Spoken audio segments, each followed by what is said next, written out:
Alright, so today we're going to go over the SolarEdge monitoring on the app on a phone or on an iPad. We're just going to go over what the information is and really what to look for. So this first page that we can see here on the phone screen is actually called the dashboard. That icon is in the bottom left-hand corner of the page. It sort of looks like a clock. So we're going to go through what each value means. Starting at the top is the address. And then right below that, there's a sort of a lightning bolt and then that 9 kWp.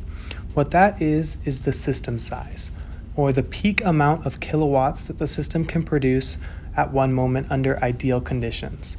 Now, it is very rare to actually reach that value, but as long as we're getting close, that is normal and that is good. So within a couple of kilowatts. To the right, we can see the weather, and below is the last updated date and time. Now that last updated time is important to look at. The site itself does update about every 4 hours, and then it backlogs the data. Below that is the current power. For this site, 7.13 kilowatts. That represents the amount of energy the system is producing from when the monitoring site last updated. Like we mentioned, that last updated time is right above it, 1:35 p.m.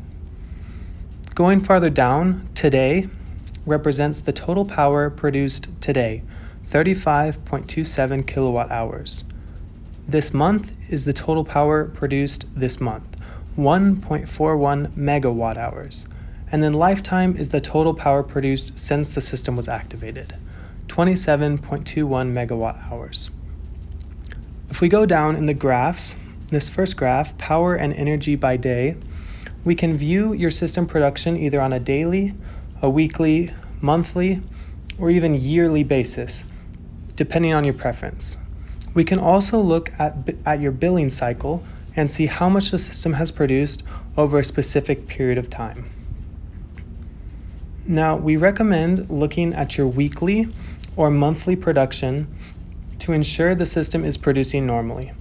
Daily production will vary based on weather and other factors, including the time of year. To ensure your system is producing normally, check the graphs for production and view the panels in the layout view, which we'll get to a little later. As we continue down, we can see the graph for comparative energy. This graph is pretty self-explanatory. We can just compare the energy month to month and also year to year, which is interesting to note. Also below is the environmental benefits of your solar system. So we have equivalent trees planted and CO2 emissions saved.